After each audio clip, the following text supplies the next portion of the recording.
Good morning, NY Yankee fans. How's everybody doing today?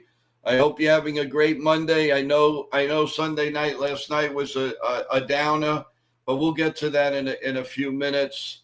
I don't want to start Monday morning on a very bad note, so let's talk about getting coffee, bagels, you name it, whatever you want, pancakes this morning. Let's have a little fun. And I do have a special guest that's going to be coming on in about a minute. I'm pretty sure a lot of you know him. And he was kind enough to come on. And we will introduce him just in about a minute.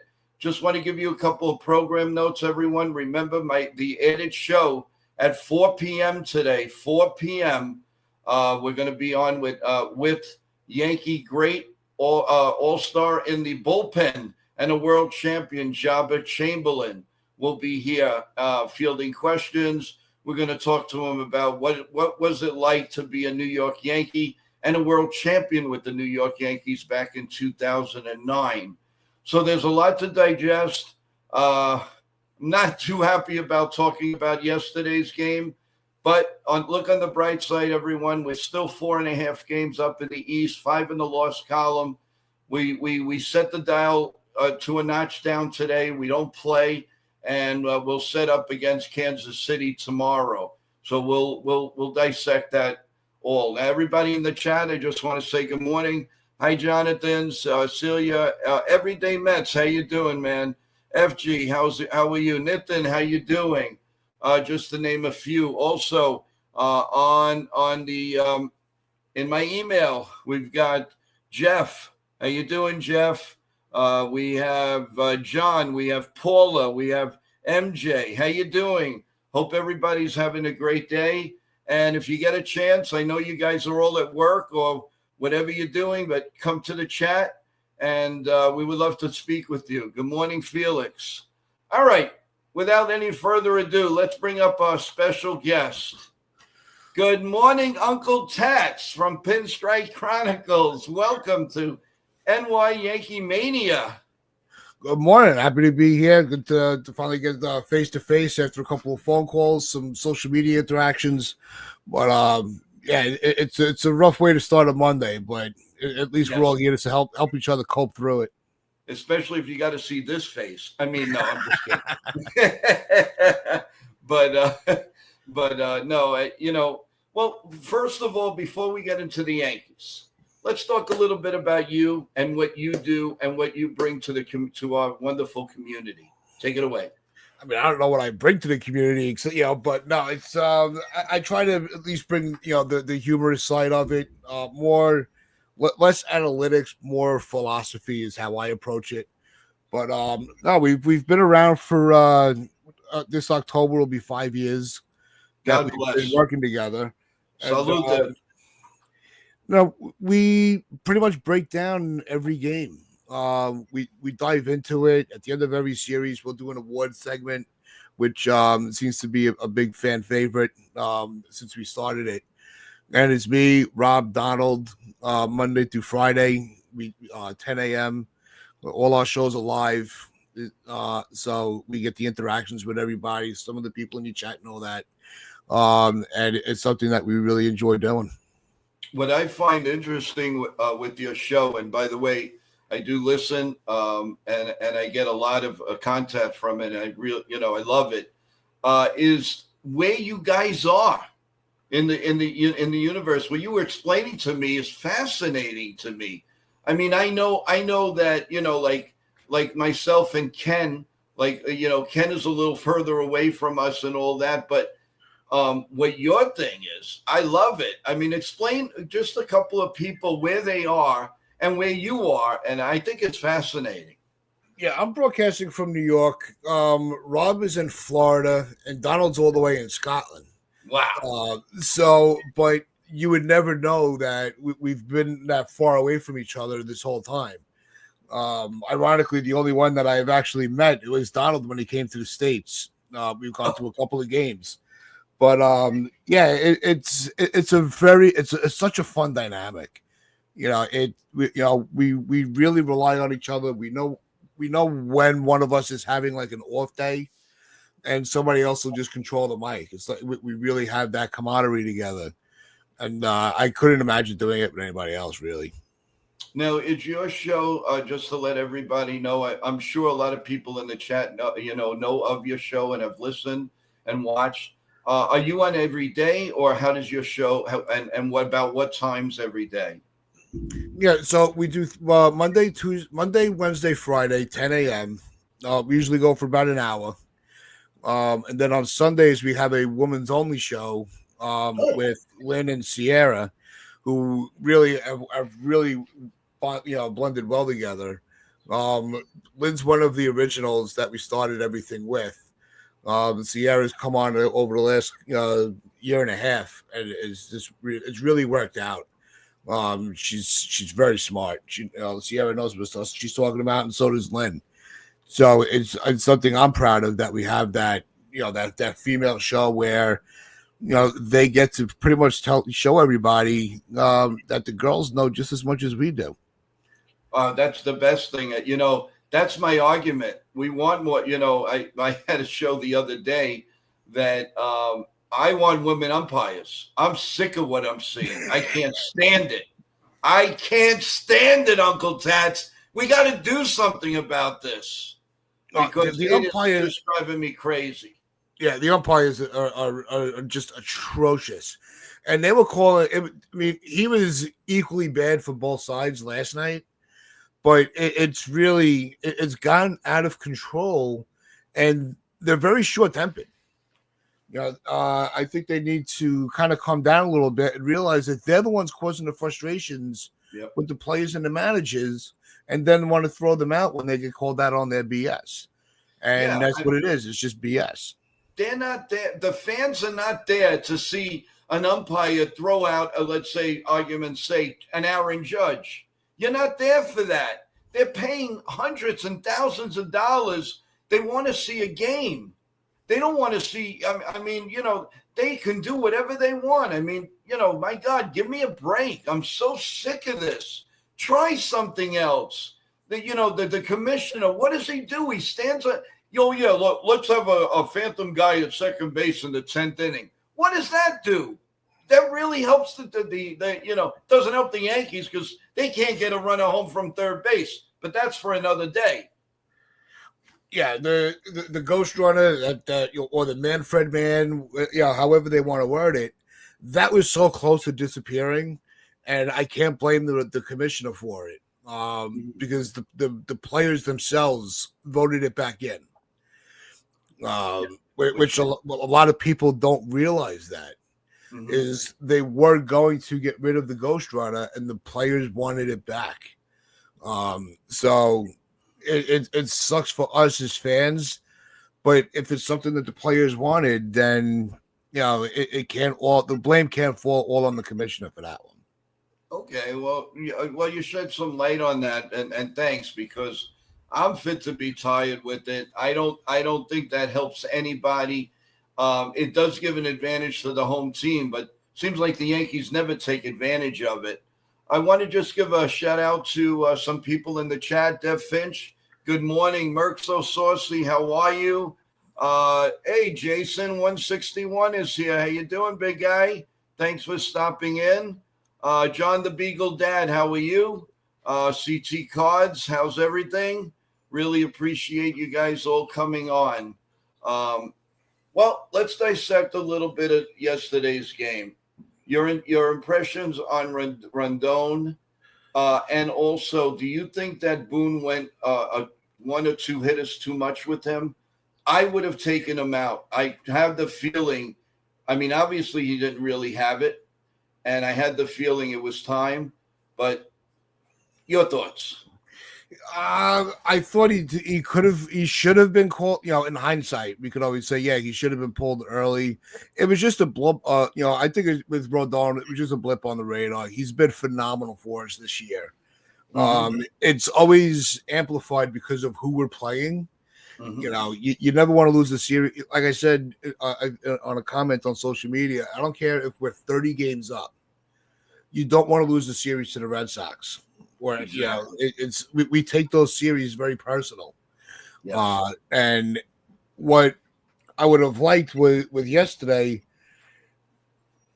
I wanted to give Boone credit for trusting his bulldog of the staff, but it was so obvious that he was just losing command of everything Mm-hmm. that you have to put the the momentum of the game into play and not just even though it shows you have faith in the player.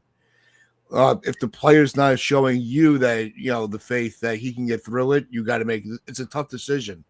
And Boone yesterday had trouble making the tough decision. What now? Are you in favor of all these lineup changes, and then somebody's hot, and the next day they don't play? Yesterday was so obvious with the right-handed pitcher. How do you not play Dominguez? How do you? It's a lefty. I could see if he was I mean, he's a righty, and Dominguez batting lefty. That's great. If it's a righty, I understand. But what's the thinking behind it? Trent Grisham is getting on base with a walk or two. That's it.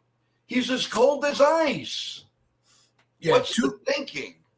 Yeah, 2 weeks ago, one of the conversation that we were having regularly on our show was that it's there was no way you could sit any of your outfielders because they were all playing well. But with Grisham cooling off, and then with the pitching matchup, you have to get your youth in there as much as you can. Yesterday was the perfect spot for Dominguez to get into it and get into the lineup.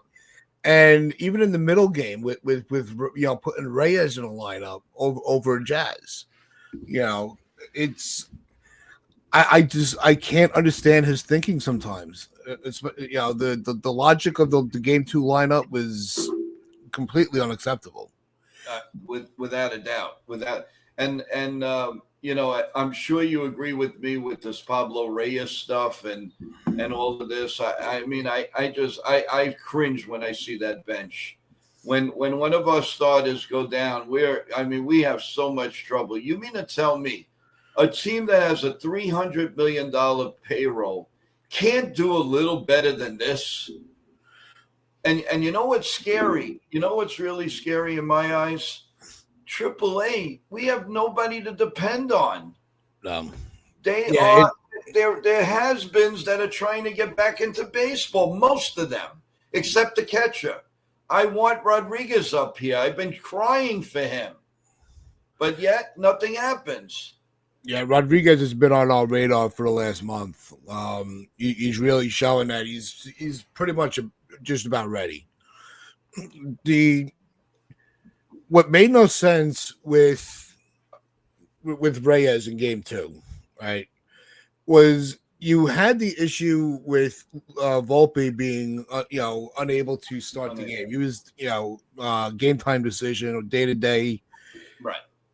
Then at that point, you have to take away Jazz's scheduled off day. The circumstances have changed. Mm-hmm. Jazz should have been playing third. You need a reliable defense, against a very good hitting team in the Red Sox. The Red Sox issues this year has not been their offense. Yes. Their pitching and their defense has been very suspect. Right. So you have to make sure don't match their deficiencies, exploit them. And the Yankees Boone did not put the team in position to win the series at all. No, yeah, exactly. Want to give a shout out to 99/22. Welcome back to the stream. How you doing? How's everything going? Do you guys follow at all the I know it's of course basically a Yankee show. Do you guys talk Mets at all? Very rarely. Mostly around just the Subway Series. We will dive into other teams like in the off season. Just because when you're not, then around the trade deadline, we'll get more into what other teams are doing. But we try to keep the focus because there is always something to talk about with the Yankees. Mm-hmm. But unless it has something to do with something specifically to deal with the Mets that is very Yankee related, right? We usually leave that alone.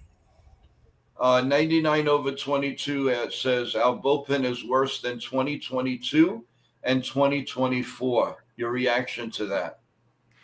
Um, when you lose Weaver and the way that he just kind of slid right into that closer role, right? Mm, Flawlessly. Um, when you take away the piece of the puzzle, the picture's never complete. And that's how it's feeling with Weaver. It's all crumbling because now your most reliable player is not there at the end of the game to close it out. Williams was doing very well in the eighth inning and was kind of building stock of reliability with the fans.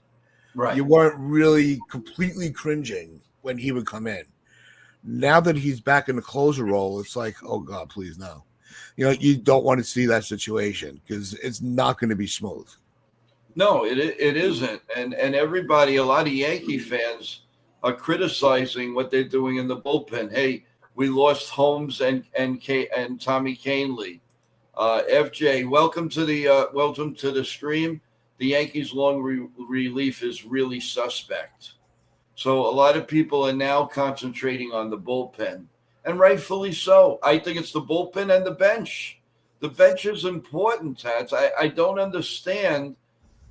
It's like you keep saying, "Well, we're holding on for my Giancarlo Stanton." When is he going to come back? That's all I'm hearing. Oh, it's going to be this way. It's going to be that way. He's getting better. The man is going to be hurt all year. There's no question in my mind. He's not going to be 100%. What are we really going to get out of Giancarlo Stanton? That's my question. You get what you can out of him, and just keep him. Once he gets back, just keep him healthy till October, because our October success has really been because of Stanton in the lineup. Right. He's a postseason beast. He just there's something about him when it comes to October. So keeping him healthy for that is really all you're asking for. Yes. I'm a huge supporter of Stanton. I wanted him on the Yankees when it was even talked about.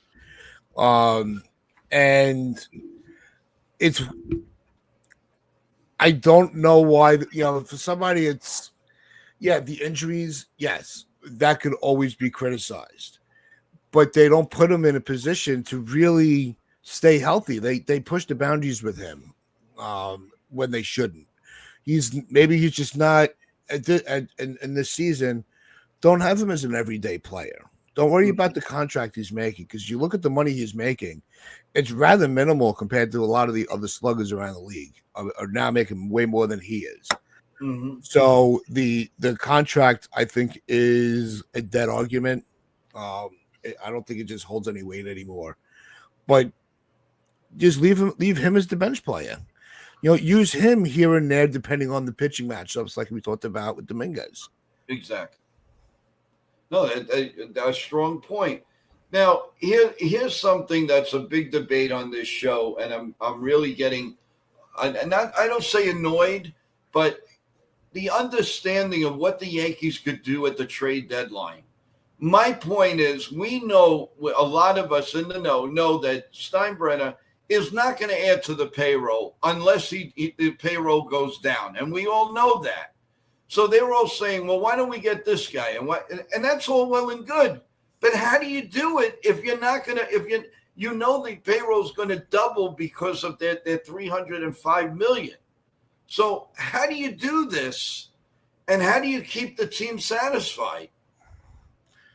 Your opinion about that? I mean, I think it's gonna be very hard, and they have nobody in AAA to say, well, maybe a pitcher or two and Rodriguez, but other than that, what do they really have, and what can they do? It's easy to say, oh, let's get a starting pitcher, and what happens if he's making $20 million a year?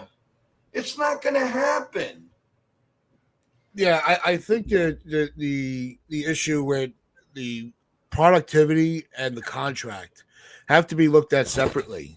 I don't care if he's making $50 million a year. If he's going to lead us to win a World Series, I don't care anymore.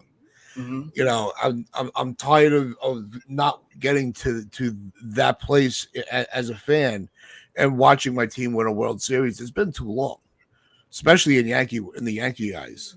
Right. But as far as who's coming up, we've seen multiple times. This is where Cashman can Maneuver. really shine a little bit because it's going to be he's going to find that one reliever, and I have a lot of faith in Matt Blake that he's going to figure out how to maximize what they can do. Look what they did with with Holmes for a while. He was somebody when they first got Holmes, we're like, who the hell is that? Right. And he actually for the most part was really good, and he would just wear out at the end of the year, probably because of mismanagement, some overuse, extending innings that didn't need his outings when they didn't need to be. They have enough arms in the bullpen Mm-hmm. where you don't have to force these guys to go multiple innings unless they are mentally designed and mentally prepared to go to be that long man. Yeah, no, you're 100% right. Well, we do have another co-host here that's waiting in the wings, and we're going to bring him on. I'm sure you might know this guy, Mr. Tats. How you doing, Ken? Welcome to Hey the Joe, how Tots? How Good you morning. doing? Good morning. So I'm sure you were hearing about about what we were talking about. Go ahead, Yeah. Ken. Honestly, I'm tired of talking about the trade deadline. It's it's too far away. It's unclear who is actually going to be sellers and buyers. There's speculation. I think when it comes down to it, you're going to see 4 or 5 teams that are looking at moving people. Everyone suspects the Rockies is going to be one of the teams. However, if you look at the Rockies historically, they don't move anybody at the deadline. They don't add. They don't subtract. Great. Last year, the big asset that they had to move was Ryan McMahon. There was talk about it, talk about it, all the way until the last second. He's not there. Uh, the problems with the Yankees right now is the starting pitching is bringing down the relief pitching. Our bullpen is eating way too many outs, and these guys are tired. And it was very apparent in the Red Sox series. Uh, I'm tired. I'm tired of looking at Hamilton, who doesn't seem to be able to get on the bump without walking the first batter. And usually, when that happens, bad things happen. Right. Yes, 100%. Oh, no We don't question. have a lot of bullets down there in the minor leagues. Winans may be somebody to bring up to fill a gap. He's actually a former major leaguer and has solid stuff. It looks like he's been pitching lights out. Mhm. 161, Jason says adding players that we can with controllable years. Yeah, that would be great. But again, getting them with that salary is what the problem is. How do you I'm not do? I'm not worried about the salary. We You're were not. at Your three. We, steinbrenner is. we were at 316 last year. We're at 303 right now. We're well below that level, and we made a grunch load of cash in the World Series. Yeah, you know He that. is Yeah, he but he is willing to go up to at least 316. There's speculation up to 323. The question is whether you add these salaries, and you remember you're halfway through the season. So somebody who was getting paid like Stroman 18 million, right. half of his contract has already been paid. So what you're trading is a $9 million contract. And just like when you're adding, you're only adding half value contract. And by the way, Jason's saying the ARB he's talking about, guys. Tats, do you have anything to add to that? Yeah, no, I think with the salary, I think what they wanted to wait until if they're going to have to make a move at the deadline, right? They're going to have that financial wiggle room to what they're. I really don't want to go over that price, so they're staying under because they want that wiggle room. So if they do have to bring in a superstar, not you're not going past what you set your budget for. Right. So I think that it's still a ways away. I don't know what's gonna happen come then. I think that it's still maybe 2, 3, maybe 2 weeks until we really even start to see what the market's even going to look like. Because now with the expanded playoffs, the deadline is not going to be as busy as we expect. We saw a lot of little moves last year, but those blockbuster moves are going to be even more few and far between. Yeah, again, no question about it. But now, like you say, it's a ways away. So, what can we do with the organization right now to better the club, better the bench? What is a move that we can do right now that the Yankees can do to get a little bit better? Who would you take from the minor leagues? I follow them. I follow Rodriguez all the time. I follow what's going on. After Rodriguez, there's not much in AAA. That's what concerns me. Where do you go? They do have Alan Wiggins. Winnings. Yeah. He's what, 6 starts? His ERA is 0.24. Now I don't know how that's going to translate in the American League, but give it a try. See, why not? Winnings is a different case because he's actually a major leaguer. Right. He's been in the majors 2 or 3 times. He doesn't have an extensive history, but he has been up in the majors. So his stuff is going to interpret differently than, say, trying to bring up a guy like Cam Schlittler, Right. who has no major league experience. Winnings could provide some relief. How much, I don't know. How about you, Jess? Schlittler's a big guy. He's a guy I'm waiting for. I think the biggest thing that needs to be done is not so much what the organization can do, but because we don't run the organization, we can only worry about our expectations. And going into the season, one of the things that me, Rob, and Donald were talking about was maybe we need to curb our expectations for this year, especially when you lose Cole and Heel, because there goes a lot of your pitching depth and the length of your pitching. So now you're putting even more strain on your bullpen. So eventually, the bullpen was going to start to become overused, and this is kind of the fallout for it. Not to say I don't want to have high expectations for the ball club, but when we hit these little hiccups in the schedule where we don't look our best, it's easy to get pissed off in the moment, but you got to move forward. No, you do. I want to welcome in Nitin. How you doing? Hello, Uncle Ted. Good morning. What's going on, bro? How you been? Doing all right. We got the round robin here of everyone. Nitin, so what's your up, Ted? interpretation from last night?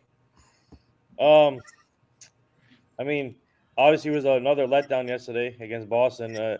We had to move on now to Kansas City and see what happens there. But yesterday, I don't know what happened yesterday with the bullpen, but Rodon looked great yesterday. That's one positive. Rodon looked good. The bullpen couldn't sustain. They couldn't hold the 2-run lead, and it kept going back and forth. And the Red Sox kept scoring. So, there was no. It's crazy, but Red Sox always play us tough. So that's one thing. But like I said, we had to move on and get ready for Kansas City. That's another tough team to play, especially in Kansas City. They have a great team, young team. I love obviously Bobby Witt Jr., Salvador Perez, and you got that the prospect they called up. So they're looking great, good looking team right there. So the Yankees have to just keep playing their game, and then hopefully we can extend the lead in the division. But this Red Sox series was disappointment. It was a disappointment in my opinion. They should have taken advantage of this, but Boone made some mistakes in this. And then obviously we can put the blame on the umpires too if you want with the balls and strike calls. But at the end of the day, as the players, it's all about the players. And then but Boone did make some mistakes in my opinion. So I'm going to bring this out to you guys. Any concerns right now about Paul G? That he's swinging very, very, through a lot of pitches right now. His bat speed looks slower.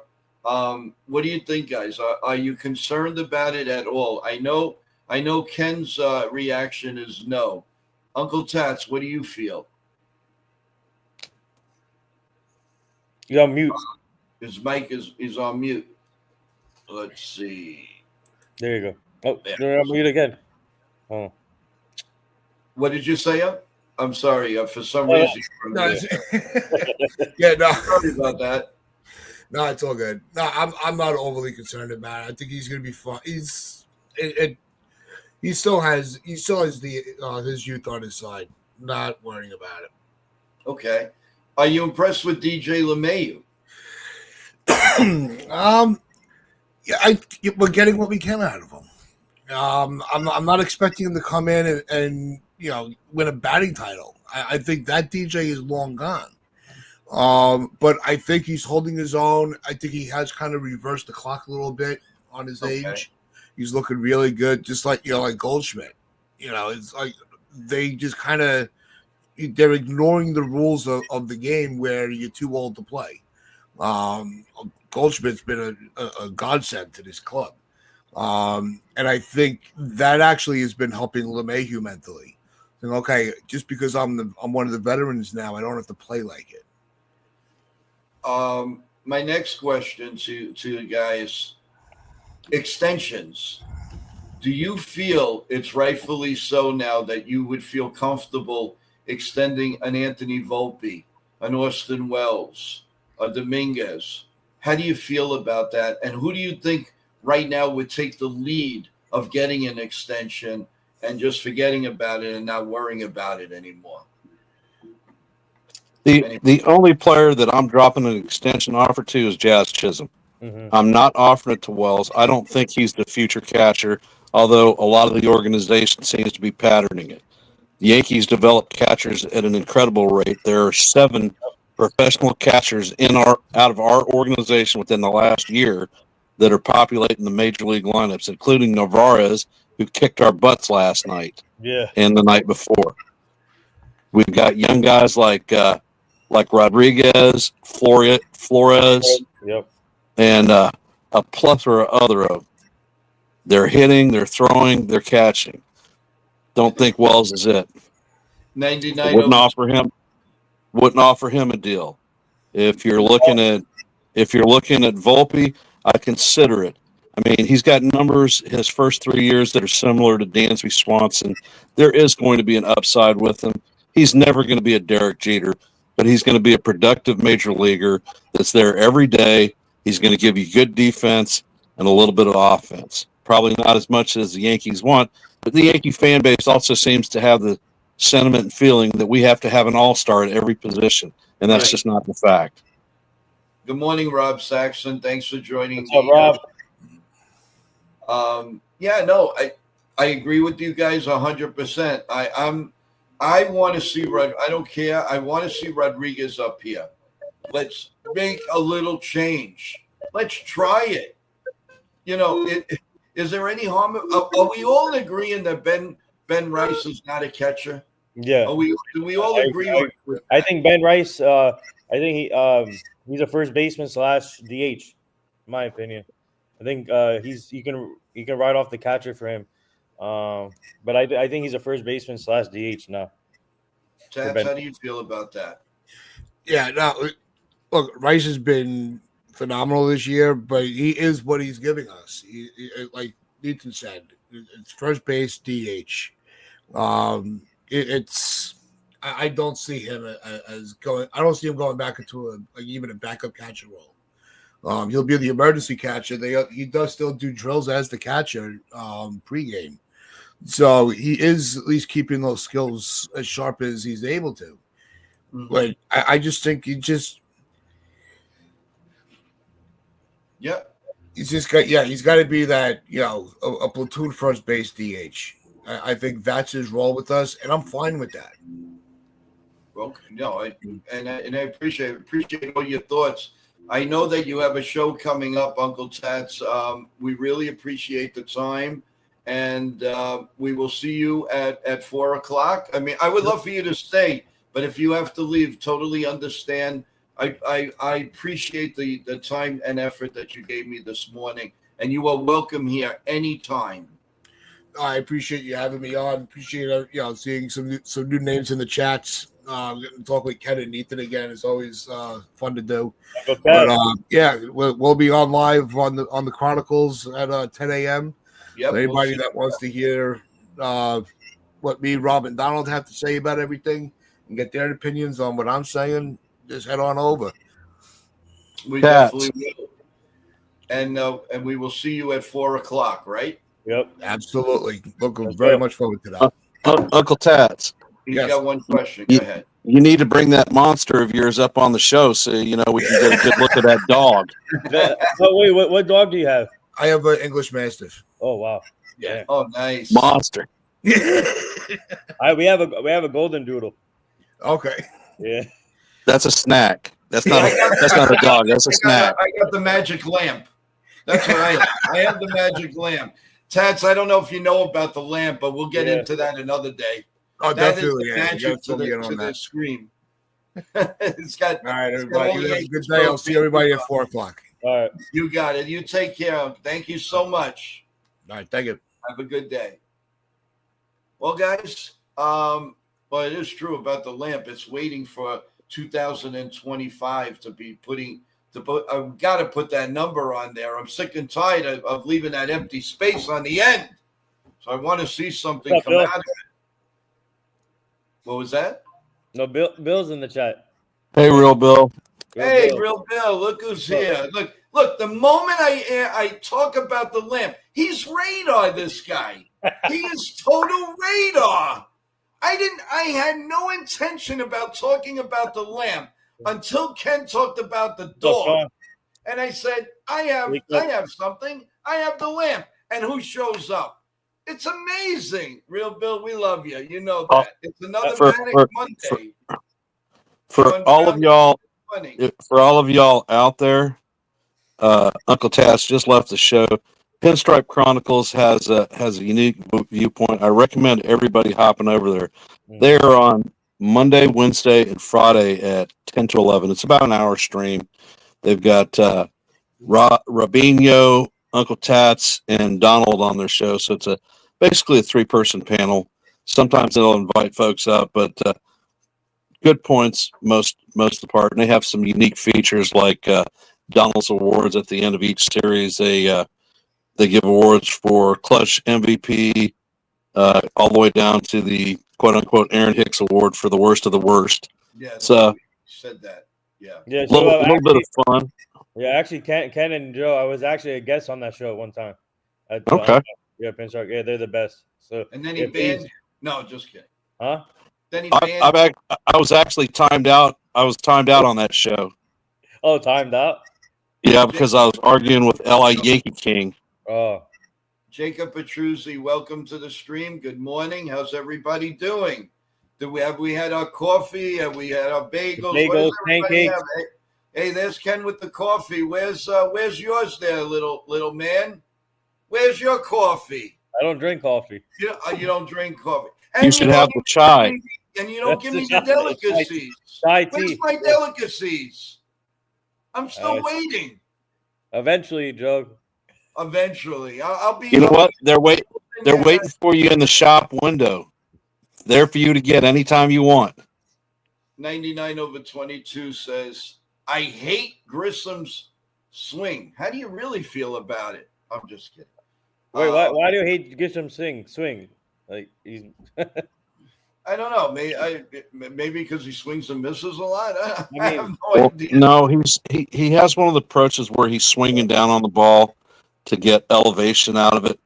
And if you don't catch the ball, if you catch the ball right, it's flying. If you don't catch it, it's a pop out.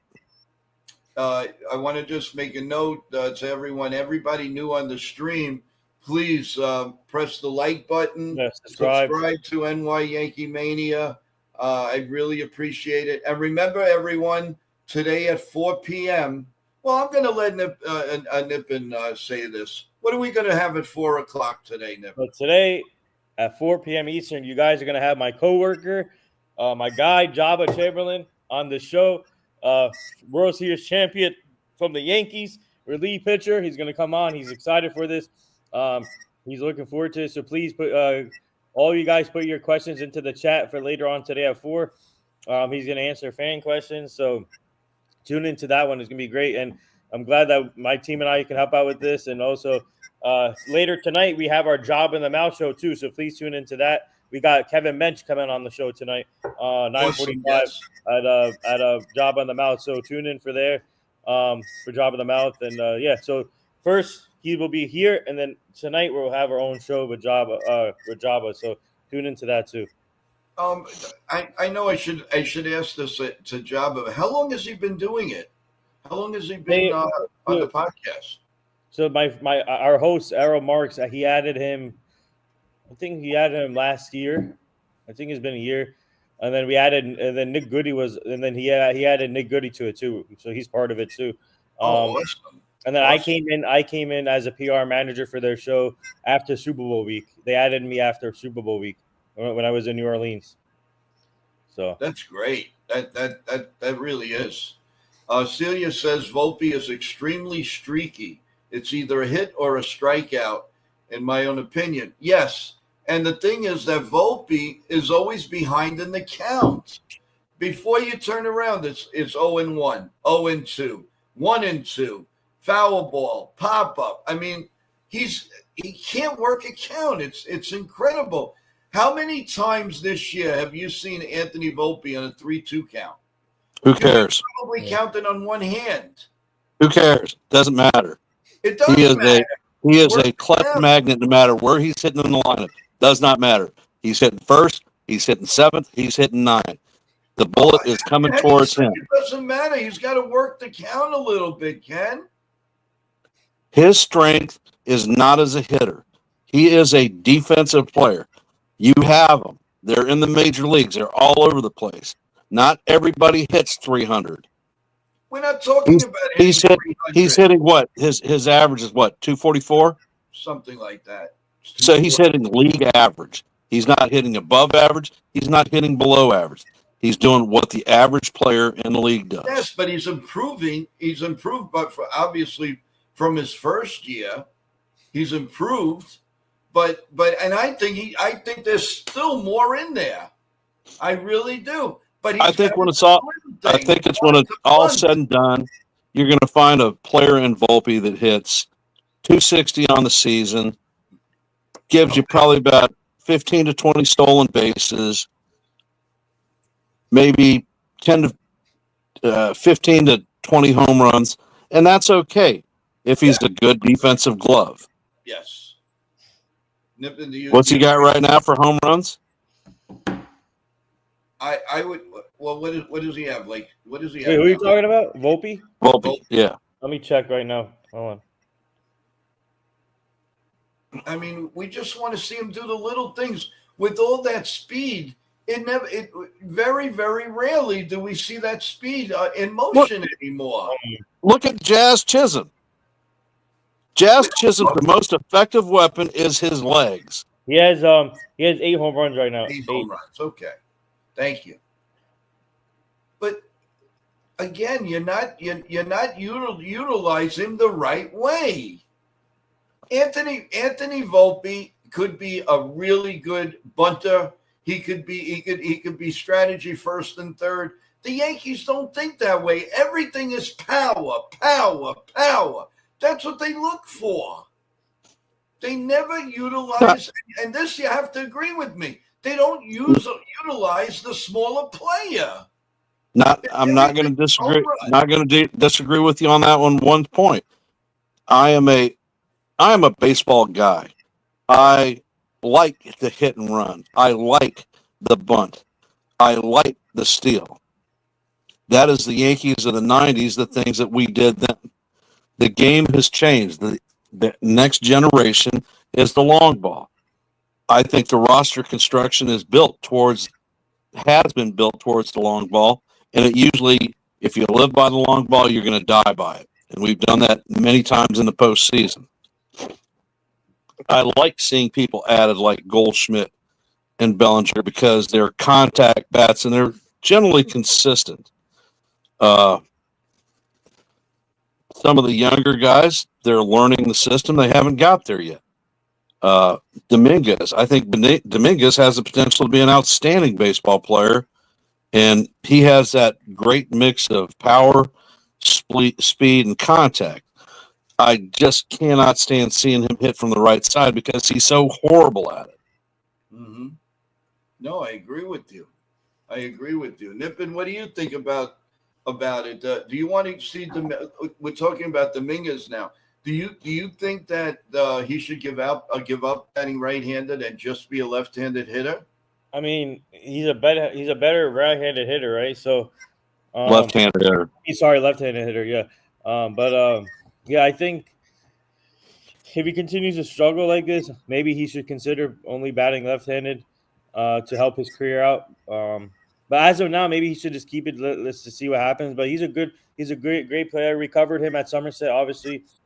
We Yeah, had the opportunity to cover him, and he's a good young player, but he just needs a little adjustments at the plate. And if it comes down to only batting one side, then so be it, because it will help him better his career and become a better player. So, yeah, I if I was him, I would obviously bat left-handed and not right-handed. So, I totally agree. And we're not looking for him to. I mean, we would love for him to be a Mickey Mantle type or a Bernie Williams. But you know what? He's Jason Dominguez, and what he's going to give us, he's going to give us. Period. So concentrate on the best side. That's the way I look at it. I mean, as he gets older, it's either going to get worse or it's going to get better. But right now, we need, because he's learning on the job, I would think the lineup right now needs him to bat in his strengths, not his weaknesses. I'll tell you, the Yankees have been very bad at management and mitigation of their young people coming into the system. The only person in recent history that has had a clear shot and played every day is Anthony Volpe. If you look at Dominguez, his track is very erratic. He should be out there playing every day, whether he's in the outfield or he's hitting as a DH. He has to be on the field to learn the position that we've shifted him to. If we don't, and I've seen a lot of defensive improvement. The Yankees, if they really seriously considered the move for him to left field, why didn't they play him during winter ball in left field down there in Panama or whatnot? They waited for spring training for this guy to come up and try to learn left field, and he looked horrible. He's getting better and better and better, but he's going to hit a wall unless he gets out there and plays. Grisham was signed on a $5 million contract as the fourth outfielder. Mm-hmm. Let Grisham be the fourth outfielder. If he's got some pop in his bat, stick him into the DH position. Yeah. I think Grisham's role on the Yankees is more so as a late inning relief / defensive replacement player than it is an everyday center fielder. And one of the things that sort of drives me crazy about Grisham is he goes through those moments where he's floating and it looks like he's lollygagging to the ball, and that's when he tends to screw up. Yep. I agree. 100%. I agree. But Jason Dominguez should, since he is listed as the part of the core future of the team, let the guy be part of the core future and play him. If you think that Bird or Rice is part of the future, find a position and play him. I think personally Rice is a trade candidate. I don't think he's going to be on the team at the end of the deadline because he just has no position. There's no place that we can get at bats for him. Yep. He has value added, and he could bring us a decent piece in return, whether that be a solid bullpen arm or a starter, something that the Yankees are going to need come postseason time. Yep, especially if they bring back Eel pretty slow, which they will. You know they're going to baby him. That's for sure. Mario saying Jazz is the one He bleeds. He bleeds. New York, go, go Jazz. Well, Jazz has played in Arizona, in Miami, and in New York. Arizona, he was in a small market team. Uh, Baseball really wasn't the forefront. Football was the forefront there. Ended up getting moved to the Marlins. Marlins initially lined up to be a very good team, but in typical Marlin fashion, they dump every decent player they have, and the team plays like crap, and there's not a lot of spotlight. Here in the Bronx, he gets all the bling and the lights that you could possibly imagine, and he thrives in that for the most part. So, hell yeah, he wants to be a Yankee, and he plays like he wants to be a Yankee. Oh, without a doubt. Without a doubt. No, you're right. You know, And part of the reason that I would have offered him an extension on a contract, he's still a very young man. He's got time. If we lock him in as a second/third baseman, we're not blocking George Lombard Jr. Lombard Jr. has a distinct path, and I think if you were to put Volpe, Lombard Jr., Jazz in the three spots in the infield, you probably have one of the strongest infields in baseball. Okay, makes sense. Definitely. Yeah, I agree, Ken. Totally agree. Agreed. Yep, same here. But what are we going to do about the fourth and fifth starters at this I point? think they need another starter, in my opinion, and I agree with Ken. I think we should go after Abbott or Merrill Kelly from Arizona, depending on the package. So Abbott should be our target, and Merrill Kelly, both of them should. I don't know if you can get both, but one each, either or would be nice in the rotation. But Yeah. if you can get both, then that would be a plus, big plus. But either one would be fine because Personally, I would go after Abbott because there's some years of controllability. He's in his first year ARB, so that means that we have him for 2.5 years. Merrill Kelly is on the dying fish of his contract. He's a bit older, maybe a cheaper player to get, but come the end of the season, he's a free agent. So if I'm spending some bullets, I want to spend some bullets on somebody that we're going to have a little bit of control on. Because even when Cole and Hill come back, we're going to need – actually, we don't need, but it would be nice to have a solid fifth starter. Yeah. You're right. And that could be one of the rookie guys next year. Who knows? What do you call 99/22? Rare form this morning. Volpe can go play for a bum team. Wow. How do you really feel? Oh, my God. Wow. Yeah, you know, they are vocal in the chat this morning. Wow, wow, wow. Let's see. We got one on Chaz from Mario. Chaz is the flea that every team needs. Okay, yeah. We need a rah-rah, you know, a rah-rah guy. There's no question. He has toned it down though, and I think that's because of Judge and Garrett Cole. But he has turned it down. The thing about Jazz is not generally a selfish player. When he came to New York, he was asked to play position he's never played. Right. No problem. No problem, coach. Put me in. I'm here to win a ring. I'll do anything that the team needs, whether it be outfield, infield, shortstop, second base. Yeah, no, you're right. And, you know, last year with Glaber, when Jazz was brought in, Glaber was asked to move to third base. Glaber said there's not a chance in hell I'm moving to third base. Yeah. No, oh, yeah, Glaber, forget it. We won't even discuss that guy. That guy was just. But that's just a temperament. Players get locked into positions they are not willing to shift. Jazz is willing to come in, be the new guy, and do whatever it takes to get on the field, like IKF did when he was a Yankee. IKF was a Gold Glove third baseman. Yes. So what did the Yankee organization do? Played him at shortstop. Then we played him in left field. We played him in every place on the planet other than the place that he was a Gold Glover at. Well, IKF you couldn't touch Donaldson. Oh, he's much better than Osella.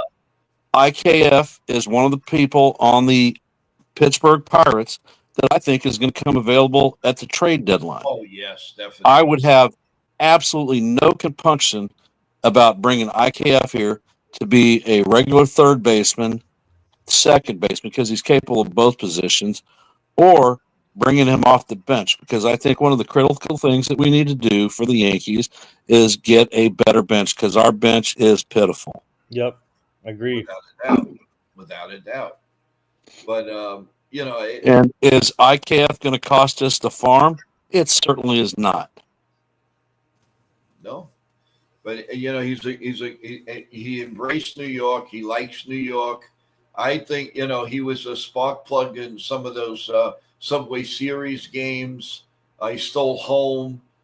He takes chances, and the fans were behind him. At one point they were booing him, but the poor guy, like you said, was playing it in every position imaginable, but the one that he's good at.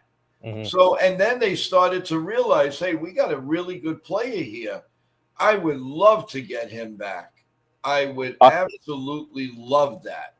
IKF loved playing in New York. He has family history for players that have played in New York. And he said it on an interview that touched me. He just wants to be a Yankee, and he'll do anything that the team needs him to do just to be part of the organization. Correct. And that's what they need. That they need players like that. So you bring IKF back? Yes, I would. And 99 over 22. Don't know what your baseball knowledge is. You seem to be tearing down just about every player that's on the team. If you're actually a Yankee fan, what would you do different than what the team is actually doing? It's not like the Yankees aren't in first place, have one of the better records in baseball. Good point. Good point on each. Well, I'm sure he's going to respond to that. Let's see. We had that. Maybe his 230 career batting average, 679 career OPS, somewhere else. I guess he's talking about Volpe. Volpe is what I'm assuming. Yeah, I think he's talking about Volpe. So, I don't know. Okay, here's your first three responses. I would trade Clark Schmidt, Vivas, and Peraza. Trade them for who? And what team would actually have interest in any of the three? Because Vivas and Peraza haven't really proved that they can hit at the major league level. They can certainly field. And Clark Schmidt is a below-zone pitcher who can't make his way through a lineup three times and has problems closing on hitters. That's why his pitch count goes up exponentially, and he is a short starter. Oh my God. Merck goes 99. Why don't you just trade the whole damn team if it's up to you? And then 99 says, and Spencer Jones. Everson Pereira. And Pereira. Wow. So who would you like? Who do you let's make it easy. Who do you want to keep? 90, and we're not picking on you, not at all. We're having a nice discussion. Who would you keep right now on the Yankee team, aside from Judge? I doubt you want to trade him. Okay, Lombardi is untouchable. Lombard Jr., yeah. Lombard Jr., okay, so he's fine. Okay. Can Slitlick keep? Okay, keep going. Yeah, he's the pitcher we just promoted to AAA. Yep, keep going. Like I said, we are in first place, and this is real Bill. A deep breath and calm down. Okay. FG says Jones would be striking out at a 60% rate if he played every day in the major leagues right now. Good point. Very good point. 99. Trade Reyes for a bag of Skittles. That's probably all you would get for Reyes, and I'm not sure which team would actually take him on. Maybe the Pirates. Well, you might get Milky Ways. Trade Ben Rice if we can get something really good. Okay. Well, I think Ben Rice is going to be one of the value-added pieces that gets traded at the deadline. I don't know if I want to so sure trading Ben Rice so fast because Yankees have given up a lot of left-handed hitters in their day. Fred McGriff, just to say one. And they've learned, they might have learned their lesson. Mario says, Skittles, not the rainbow, no. You guys are very innovative in the chat. Love you guys. Mert goes, he's talking about trading Wilson from the Athletics. Wilson. Who's Wilson? Let's see. 99 says, if I'm the GM, I'm looking for a pitcher before an infielder. That Bullpen pitcher, starting pitcher. I guess that would mean starting pitcher. Real Bill. 99. So I have to ask you a question. Which team is your favorite Major League Baseball team? You sure hate the Yankees. In all fairness, McGriff was never going to replace Mattingly at first base. That's true. That's true. If you look at the context of Fred McGriff's career, he was an assassin traded to teams that were contending on a regular basis. Yeah. Yeah. And it's good to see that he finally was selected for the Hall of Fame. He was a great player. He was a good player. He ended his career with 497 home runs, just short of the legacy 500. And it took the Veterans Committee to put him in, but he was a fantastic first baseman. He played for some great teams, and he was always the hit man in the postseason. Somebody else that's taken that adjunct is Tommy Pham. Mm-hmm. 99 says, I wouldn't trade Will Warren because he's a rookie and I still believe in him. He has tremendous upside. Don't think he should be moved. A lot of people hate him because the Dodgers kicked him around, but he's still a good pitcher. I don't care. Celia, I think in all reality, the team really is not that bad. I see the Yankee fans freaking out, but in reality, I just think that they need a couple of extra arms and another infielder to be able to compete obviously for a World Series. No question about that. Oh, and trading Ian Hamilton too. That dude is terrible.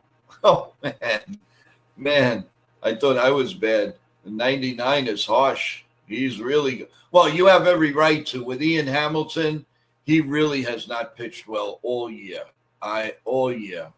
Real Bill says, I still have faith in Rendon. Of course. Had a bad game yesterday, but Cole had bad games too. Oh, without a doubt, Real Bill. Of course we got to have faith in Rendon. He's gotten us here. That's one of the reasons why they're 5 games up in the loss column. You know?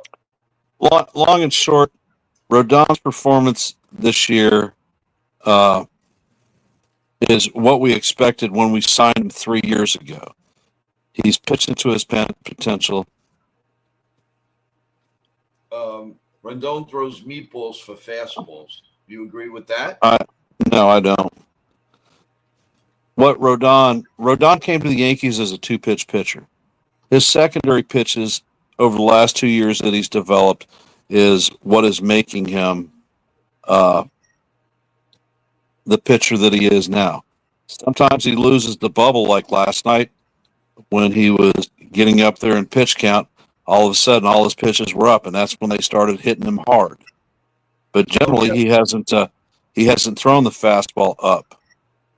Hey, Merrick, thanks for reminding us. That's right. Wilson is probably their 1 to 2 best players, the shortstop.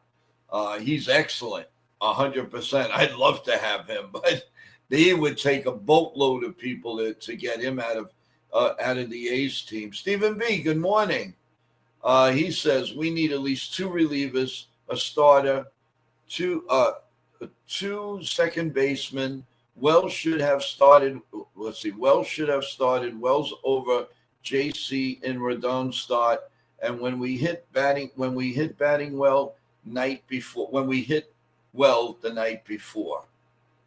Yeah, well, I think Wells deserved to be in the lineup yesterday. And I also said, where was Dominguez? That's two lefty big hitters that are out. I'm not putting anything on, okay, JC but why was he out of the lineup? And they asked these questions to Aaron Boone, and he just dances around them. 99, I see your list of shortstops. Volpe's out hitting Gunnar Henderson and outfielding him. I don't have Wilson's stats. Well, they're good. Wilson's stats are good. I know that. I just haven't looked at them. I don't know what they are, so I don't have anything to talk about.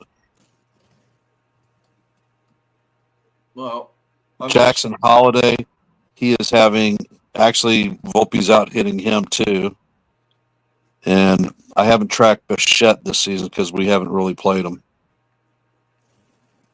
Yeah, and he's excellent. So, I mean, there's no question about that. So, but again, the shortstop of the A's, he's great.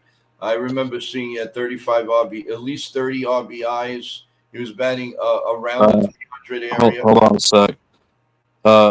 Real Bill's wife is in the hospital for surgery. So thoughts and prayers are with you and your family, Real Bill. Yes, Real Bill. I'm gonna say, what's her name, Real Bill? I'm gonna say a prayer to Saint Anthony. What's her name, if you don't mind saying it? John, for prayers of my wife, Real Bill. Oh, America's saying that. Okay. CT. Okay. John also. Okay. John Ferrazzo's in here. Having Cole in the dugout was a help to the other starting pitchers. He's like a second pitching coach. Roro. Oh, okay. So my mom's name. That's a very beautiful name. I will definitely, after the stream. We have this thing with Saint Anthony in my family, and we love him. We're religious that way, and I will say a big prayer for her, Real Bill. Don't you worry, and for you and your family, and everybody associated with everybody in the chat. Thank you. We will do that. Yeah, Cole is like another pitching coach. Real name is Rosa. Rosa, yeah, because he called it Roro. So, but that's great. Thank you, and we will definitely say prayers. Let us know how things are going, Real Bill. You can text me. You have the email. Let us know, okay? And you stay strong, because you got to stay strong for your family, please. And everybody, thank you so much for wishing Real Bill. Good wishes here, guys. That's what it's all about. Family here. We can take the Yankees, we can take anything, but you can't take away family. Family is number one, and that's what keeps us going, guys. Remember, we close that TV, and you go back to reality, to your wonderful, loving family. Don't ever forget that. Hey, he's back. How you doing? Sorry, the pool guy came for my parents' pool. The pool guy is here to check the pool. Okay, no problem. Oh, you got the pool, you got the hot tub, you got the big TV. Can we You're throw going to have a massage and a pedicure today? Little mani-pedi thing going on? Have the barber come out and clean up the hair and a little bit of trimming on the beard and stash? Hey, come on. Well, what about? Well, I'll tell you. Can we throw a couple of Yankee players in that pool? Yeah, Judge, Stanton, LeBron, Max Fried, Meredith Barakovich. There you go. Yeah, actually, I would rather have Meredith alone. So. Yeah. Oh, Jesus! No, come on now. Meredith Barakovich. She's awesome. She's the best. Great reporter. And it would be great, an honor to have her on. I would love to. I actually reached out to her. My team can reach out to her for you if you want. Please, I would. When taking over for what wasn't easy for Kim Jones, But she's done a phenomenal. It's hard to believe she's been there since like 2014. Where does the time go, guys? Where does it go? Yeah. I don't understand it. Hey, Joe, Yeah. somebody's at the door, so I'm going to step away. Just Okay. drop me down to the backstage. You got it. All right, Ken. You got it. There been anything going on with your team this week that you want to get out? Jabba the Mouth show tonight we have, and then obviously we booked you Jabba for today at 4, and we got other things coming up. So stay tuned. What are your thoughts on this Kansas City series? What are you looking for? And do you think the Yankees will get back on track here? I think. I hope they get back on track. This is going to be a tough series, especially in Kansas City. Kansas City's a good team, obviously, and they have great players, so it's going to be a tough series. But I'm hoping for 2 out of 3. I don't think it's going to be a sweep. I think it'll be 2 out of 3. Hopefully. Yeah, I did too. I don't see and especially Salvatore Perez. He salivates when the Yankees come in. He's ready. He's ready to go out there and start hitting home runs and everything. He's always killing the Yankees, especially in Kansas City. Again, it's gonna be tough. And then remember, we go from Kansas City to Fenway Park, so this is going to be a 2 potential playoff teams, by the way, and two teams that give the Yankees fits throughout the year. And Kansas City has a lot of pitching, so that's another thing we got to worry about. Eli has 30 homers, 30 stolen bases, 29 errors. Yeah, a lot of people are worried that he strikes out a lot, but to get a guy like that would be phenomenal. And I believe he's also playing center field, if I'm not mistaken. Which Ellie we're talking about? I think the one that plays for Cincinnati? Oh, they're not giving up Ellie De La Cruz. No, of course not. No way. Actually, Merck says 30, 30, 30. Oh. That's a player, man. Man, yeah. Oh, man, do we need – see, that's something, a player, which I believe if he's structured right, Dominguez can be. Why not? Why not? Mm-hmm. But that's, again, for another day. But we are getting close to closing the stream, guys. We've been on for almost an hour and 20 minutes. I want to get ready for the big show at 4:00 with Jabba Chamberlain. Tats will be returning for us. So we're really looking forward to a really, really nice show, really good show. I'm looking forward to sharing all the thoughts of Jabba Chamberlain. What was life like to be a New York Yankee and a world champion? You guys put your questions in the chat also for Jabba. Yes, the link will be up early. So if you want to start your questions, I promise you, I will get to each and every. We will try to get to each and every one, depending on how much time Jabba has to spend with us. Yeah. And also, Ken said Chaz could be a 30-30 player. Yes. And Ellie uses the torpedo bat. Yeah, Ken. There you go. Well, listen, give us your final thoughts. I appreciate you coming on and everything that you've done for NY Yankee. Yeah, and send me the link also. I'll join the backstage for the Jabba interviews. I'll stay back. No problem. I'm gonna do it as soon as we end the stream now, and I will. Do you want to send it to Jabba, or you want me to do it? Send him. Yeah. You'll send it. Yeah. Okay, so I'll send it to you. You send it to him. Yeah. Okay. And then also I sent you his email too, I think. Yes. No, I have it. It. It's safe. Don't worry about that. Yeah, but final thoughts. John is right. Lugo gives us some fits sometimes. Seth Lugo. Yep. I don't think he's pitching this series. I got to see the thing, but I think Fried is pitching for us tomorrow, right? I think so. Yeah. Let me check. Hold on. He is checking right now. Let's see. Tomorrow. No, it's Clark Smith against Buddick. Clark Smith tomorrow, and then Freed. So Hopefully, Clark Smith. Yeah, we'll dissect that in tomorrow morning's show, everyone, and then Ken will have an update on the ugly truth about what's about the series in Kansas City, and he'll wrap up what happened with the Red Sox. So, with that in mind, everyone, we'll take a short break. Let's go, Yankee. Thank you. We'll take a short break.